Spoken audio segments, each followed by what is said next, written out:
Hola, buenos días. Soy Sergio Serrano, licenciado en Nutrición Dietética. Y hoy os vengo a hablar de un tema de actualidad, la importancia de la dieta en nuestras vidas.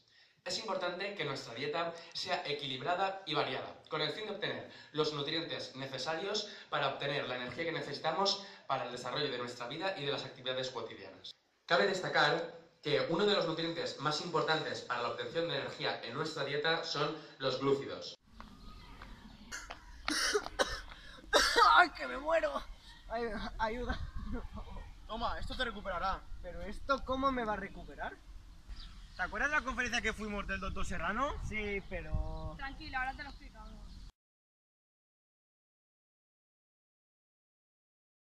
Vamos a comprobar la cantidad de energía que nos puede aportar este zumo. Este zumo de 125 gramos contiene un 3% de glucosa y queremos averiguar cuánta energía nos proporciona. Un mol de glucosa reacciona con 6 moles de oxígeno para producir 6 moles de dióxido de carbono, 6 moles de agua y 2.624 kilojulios de energía.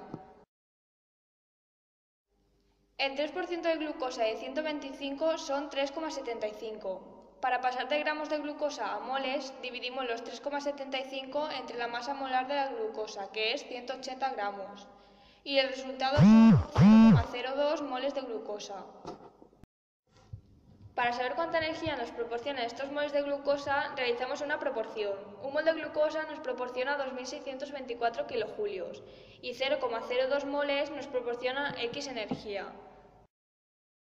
Para resolverlo, multiplicamos 0,02 por 2.624 y lo dividimos entre 1. De esta operación resulta que la cantidad de energía que nos proporciona este zumo es de 56 kilojulios. Dentro de los glúcidos hay que destacar la importancia de la glucosa como principal fuente de energía para nuestro organismo. Esta energía se almacena en los enlaces de la molécula de ATP como energía química, útil para que la célula la utilice cuando lo necesite.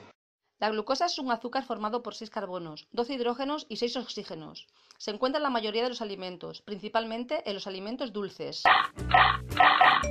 El metabolismo de la glucosa tiene lugar en el intestino y en el hígado. La glucosa en exceso y que no puede ser degradada va a almacenarse en el hígado y en los músculos.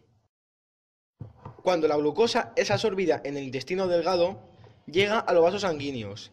Esta debe entrar en la célula para darle energía, pero necesita una hormona generada en el páncreas, que es la insulina, que le permite el paso a su interior.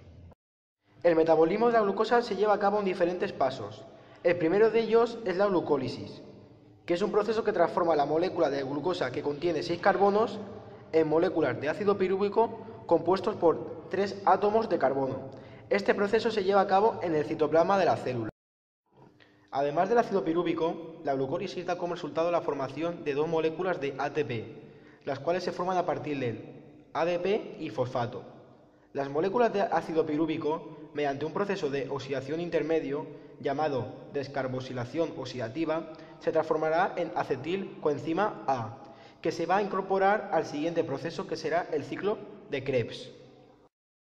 El ciclo de Krebs comprende un conjunto de reacciones de degradación a través del cual las moléculas complejas se van descomponiendo en moléculas más sencillas, liberando electrones, hidrógeno, dióxido de carbono y energía. La última fase del metabolismo de la glucosa es la cadena de transporte de electrones.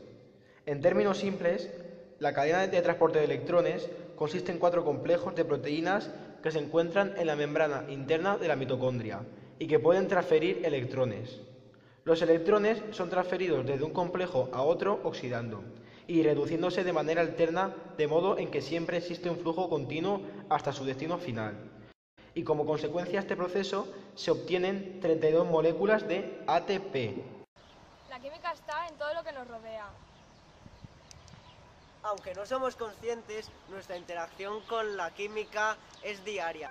Los alimentos están formados por diversos tipos de compuestos químicos, como las grasas, los glúcidos, las proteínas, vitaminas, minerales y agua, que nos suministran la energía necesaria para que se lleven a cabo un conjunto de reacciones químicas en las células de nuestro organismo que hacen posible nuestra vida diaria. Recuerda y no hagas tonterías. Una dieta variada y equilibrada es clave para nuestra salud.